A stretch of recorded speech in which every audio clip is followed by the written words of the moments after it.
right, what is happening, everybody? Welcome to the Devnexus 2021 virtual conference, and I am super excited to be here today. You've seen me in a form of recording, but I'm somewhere there in the live chat, so I can talk to you in a two different dimensions. I can talk to you right now in a video, and also I can talk to you in the live chat and answer your question. And obviously, I will be available to answer any question afterwards. And welcome to the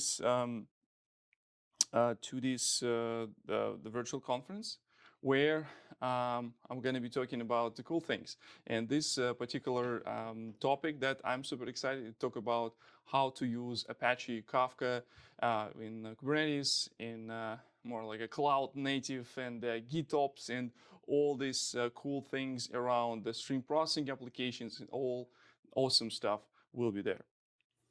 So today we're going to be talking about multiple things, and there is only just a few that you see right now on your screen. So we're going to be talking about the process of Gitops and what does it mean, and what does it mean for you as a developer and as a software engineer, how these new workflows will encourage or transform the ways how you deploy applications.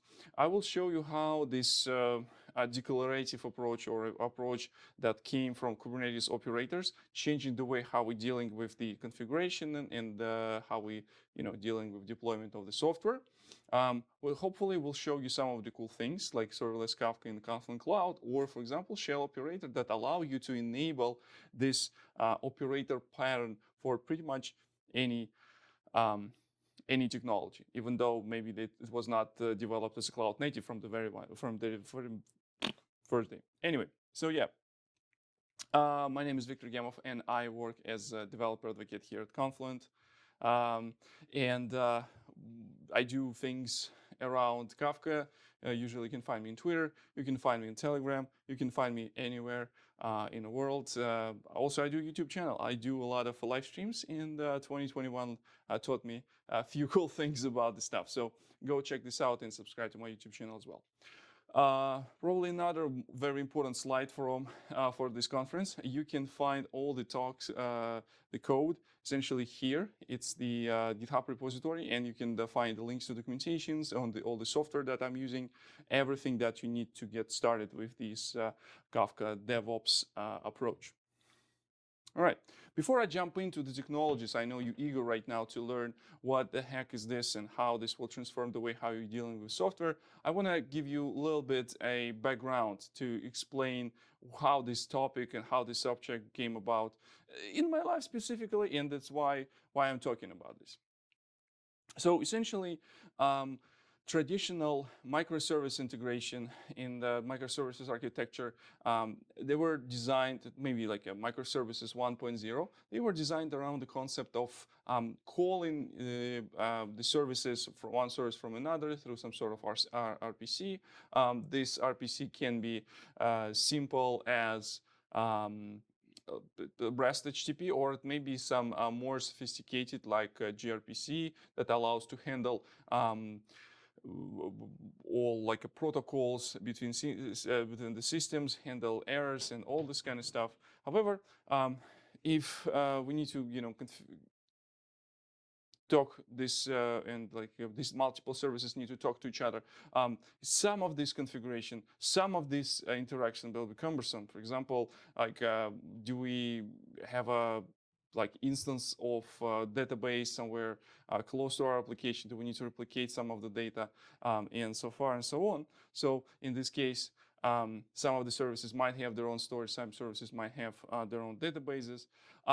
But with the event streaming paradigm is the way how we can rethink and how the streams of events can change our way how we can look into the design of these microservice systems, rather than a system allows us to just like exchange these messages, but it also provides the continuous updated storage that holds the stream of these events.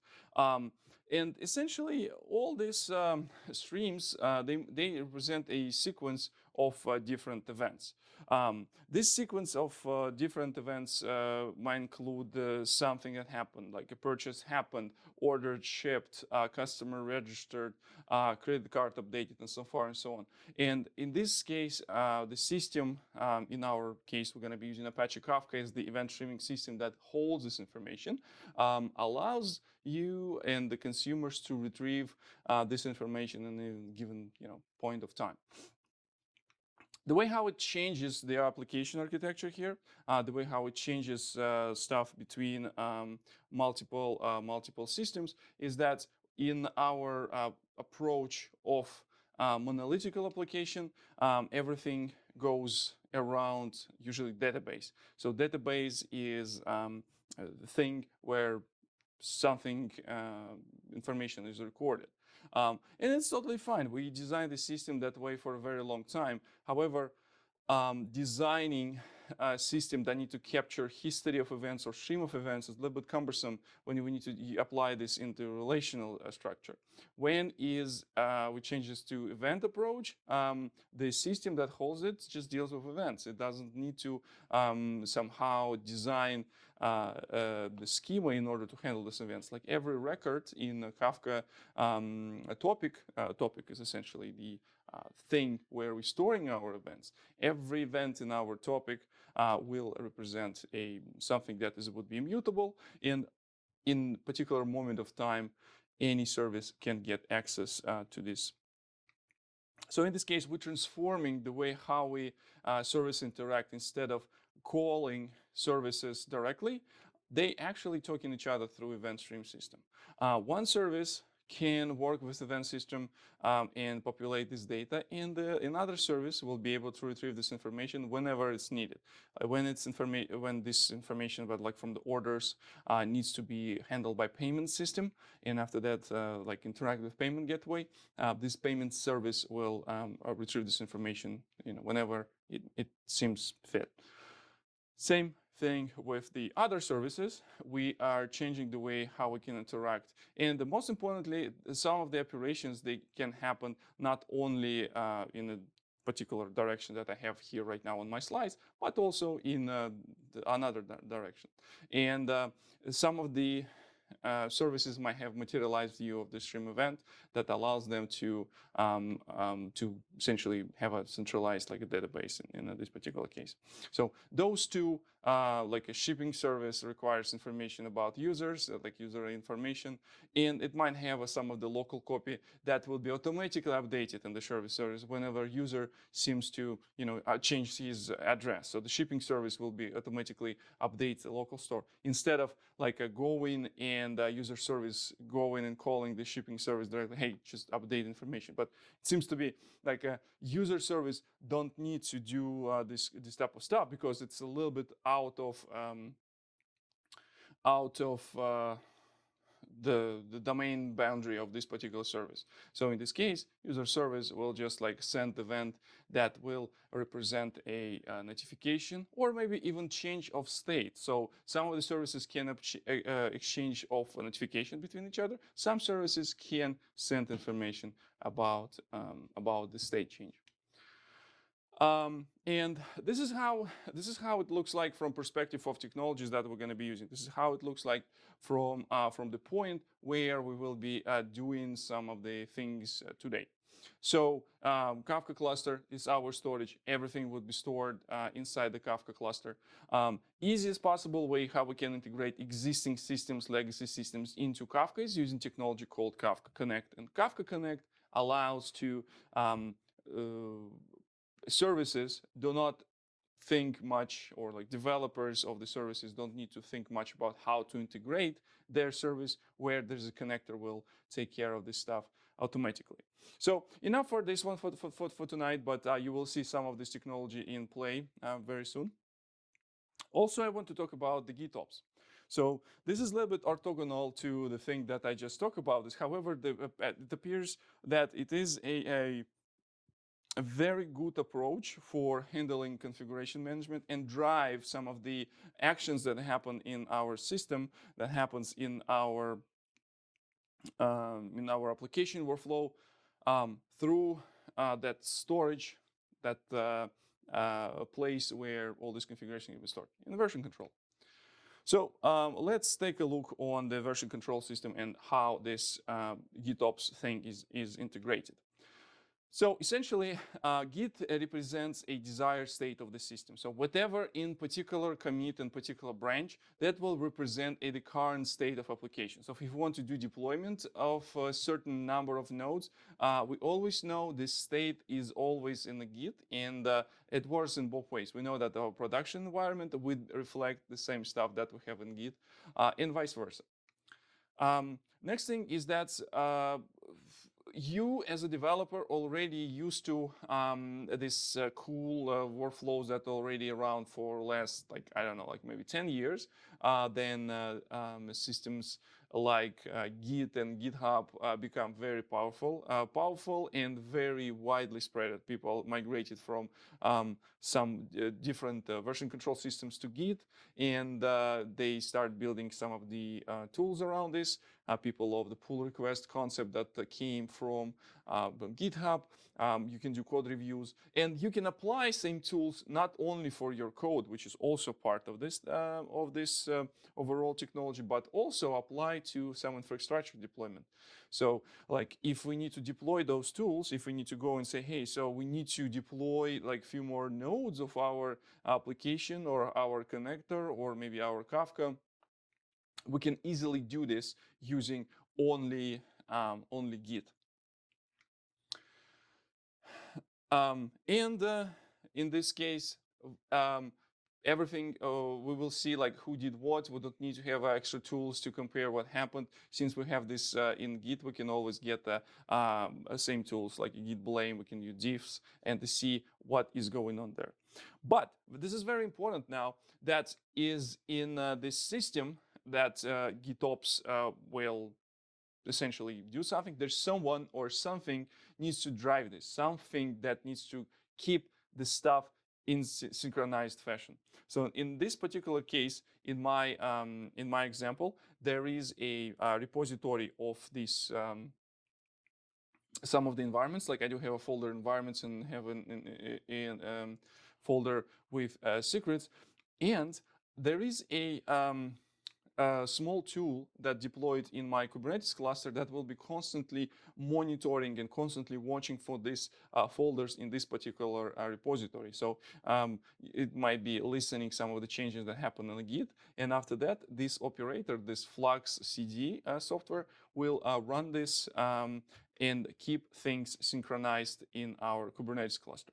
So let me do a quick stop here, and we'll talk a little bit about the how does it look like in a real system. So there's a couple tools that are available in I will be using, and you can also try it yourself, because I don't think we're going to spend much time here on figuring out what each individual tool does, simply because we're limited with time. So I'm going to be showing how I can integrate system that is potentially not Kubernetes native. So in this case, I will show how I can use serverless Kafka in Confluent Cloud, and how I can create this connection, create the secrets that allows my applications, my connectors, my microservices that will be running inside my Kubernetes cluster interact with this external system. And in this case, I will be using this cloud as a CLI. Kube control and Helm. This is basically, things that you already have if you're doing anything with Kubernetes. Kube control, it's a tool that allows you to interact with Kubernetes. Helm is a tool that allows you to package your software and provide some of the templates and stuff like that. Flux CTL allows to interact with this operator that deployed in your Kubernetes cluster and drive all these Gitops things. K3D, fantastic tools for local development. You can start your Kubernetes cluster very easy. You still can use things like Minikube or Minishift and Docker for desktop, but the K3D is like super easy, super fun to use. We're going to be using a tool called sealed secrets. We're going to approach of sealed secret, the way how we can transform our secrets from the system, how we can store the secret in our Git repository, and after that, we will make sure that nothing really will no one steal our secrets, and how this will handled in a sealed secret fashion, and some other tools, JQ and the YQ. And the operator pattern that we're doing with Flux and some other things, we're going to be talking about another operator in a few seconds before I jump in. Now, this guy or this particular lady, essentially it's a brain that sits inside your Kubernetes cluster, and this brain will integrate with some of the resources that are available in your Kubernetes cluster. So specifically, it will be updating some of the deployments, updating some of the secrets, and so far and so on. This stuff will be propagated. So in the way how it looks like, essentially, this operator will be sit inside and waiting for particular resources to update.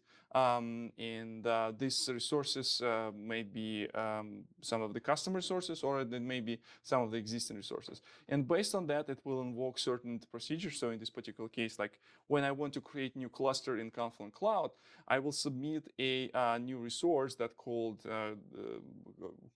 cluster.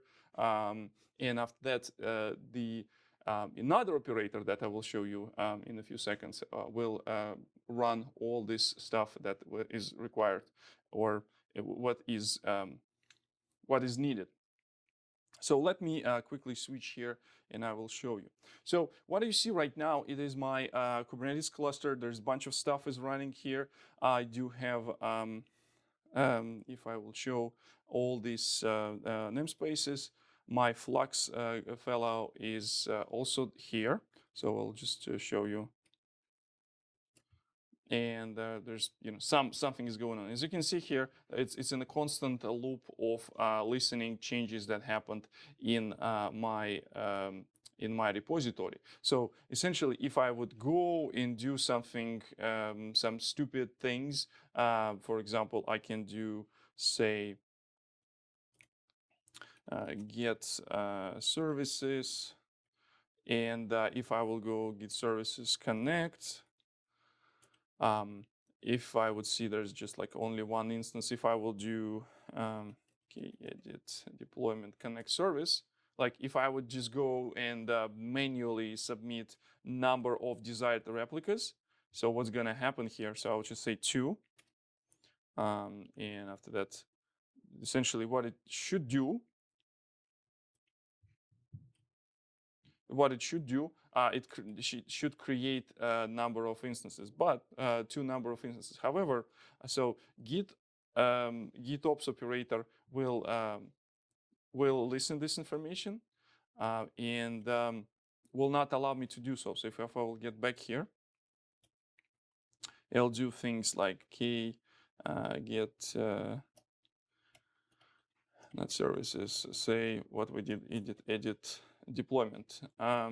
In this case, it still will bring this number of replicas from 2 to 1. So why is that? So I went directly to Kubernetes cluster and changed resources directly.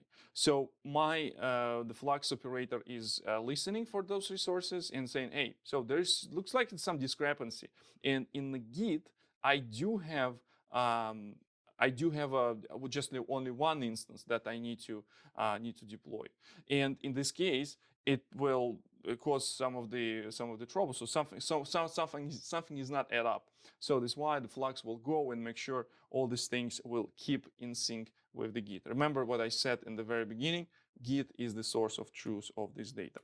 So as I mentioned in the very beginning, Flux actually looking for a few environments here. So it will look into environments folder, and it will look for secret folder. So whenever I will change something, some of the, we'll do update the secrets also will be deployed, but environments is also a very important thing. And if I look into this base thing, there's multiple resources that will be available between environments, and there's some of the customizations that will be available for development environment and production environment, particular case. So I do have my C Cloud definition of my Confluent Cloud. I do have a definition of my microservices here, like order services, and some of this information will require some of the secrets that will be also attached here. So application client, application jazz config that will be attached here from another those secrets will be created by another component, but those secrets important for my application. So my Confluent Cloud will be available to deploy those kind of things. And also I can do customization for particular environments, like the production cluster will be pointing to production Kafka cluster, and development cluster will be pointing to development cluster. So let's talk about how we can turn. So there's no like there's no way how I can connect. There's no way how I can take some of the cloud CLI thing and run this inside Kubernetes. I need to have something that will make this the cloud native, or like a Kubernetes native. So that's why the next thing that we're going to be talking about right now, it's so-called cloud operator that actually will be integrated also with a Kubernetes API, as long as something happens in the Kubernetes side of things. There would be component called shell operator that's super simple to use. Essentially, it's the base image that already handles interaction with Kubernetes. And after that, you just provide a shell file, shell script that will be invoked according to some of the lifecycle rules. If there's some resource was changed, we'll call one thing in this shell script. If another change will change, we'll call another thing from the shell script. Now, and based on particular environment, it allows to cloud CLI to interact with the cluster. So same thing happens with Kafka Connect operator when we need to create the connection to MySQL database, and after that we go in and saying, hey, there's some of the change that happened on the Kubernetes side of things, and after that my Connect operator will be responsible for, say, increasing number of instances and or whatnot. I will also try to show this in a second. So let me quickly show this demo. There is an environment that I want to create for my application. So this environment will have a specific name, and config map object, this is something that a shell operator will be listening to. And whenever a new config map will appear in the Kubernetes cluster, and I'll just do, say, config map, there would be a bunch of config maps that deployed in my environment. So I'll just do get config map, and I'll just do Kafka Devops cloud environment. Say YAML. Now, so that's what I was showing in editor. So this config map will be invoked by a shell operator, and the shell operator will execute all these commands with a specific shell script that is provided by us as the developers of this operator, and it will declaratively go and create all these resources. So in this particular case, it will go and create this environment called Kafka Devops. Inside this Kafka Devops environment, it create this microservices orders cluster. Once again, if we go in here, it's going to be a microservices orders. It's a cluster. There would be a Kafka Devops cloud environment. Where's this? That's environment name, Kafka Devops. Also, it will provision a scheme registry component that is required for some of the application. And now, inside this cluster, I will create a set of topics that my application needs to use. So that's something that we're going to be something that was going to be deploying here. And so all these topics are here. Some of the topics are my application already created. Some of the topics that we created from this config. So there's also access control lists that allows two different applications to interact with topics and so far and so on. So those are things that would be there as well.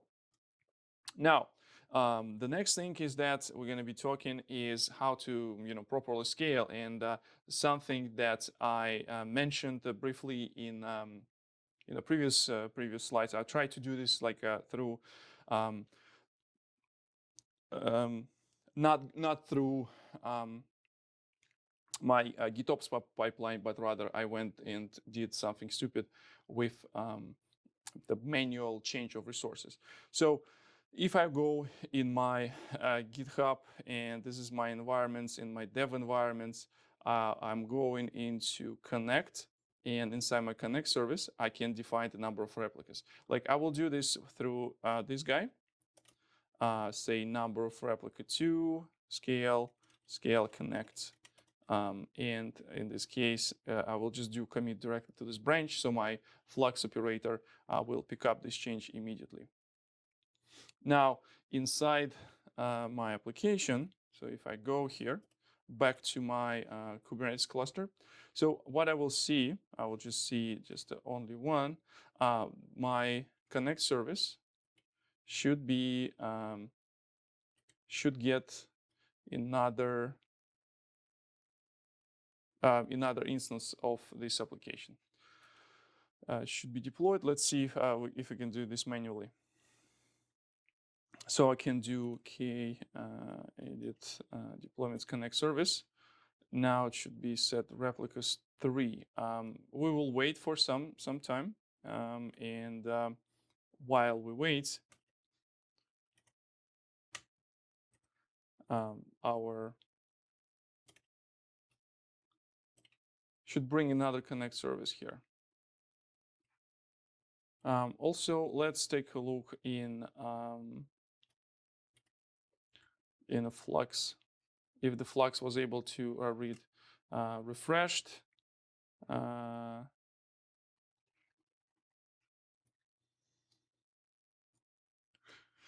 Now, after that, I switched to Google Cloud Console, and I see the services for my Kubernetes cluster. I see my connect service, and my number of pods went to. So this is what my Flux CD operator did. So I changed this in my Git repository, and it triggered some deployment that happened on the Kubernetes side of things. So that's how you scale, that's how you properly do this. And most importantly, in my repository now I know who did this and when he did this, and what happened here. So that's pretty awesome in my opinion. All right, so that's pretty much it for today. So if you want to learn a little bit more about this, I'm always available to share some of the additional information, but there's a better place where you can learn this stuff. It's called developer.confluent.io. If you want to learn things about Kafka Stream, stream processing, KSQLDB, and other things, please check this out, developer.confluent.io. It's my second favorite place on the internet. And if you want to know why it's my favorite second favorite place on the internet, go watch this video on this link, and I hope you will enjoy this. Thank you so much for being with me in this conference. Do not forget to follow me on Twitter if you're interested in these topics, and ask your questions. You can send me a DM all the time. So Twitter is somewhere here, somewhere on the screen. Do not forget to tweet about the awesome conference and praise my presentation. And I will be waiting you every week on every Tuesday. I also do live streams in the Confluent YouTube channel, and I would love to see many of you there. And with this, as always, have a nice day. And I'm open for advanced interrogation, aka ask me anything type of session. Good luck. Talk to you soon. Bye.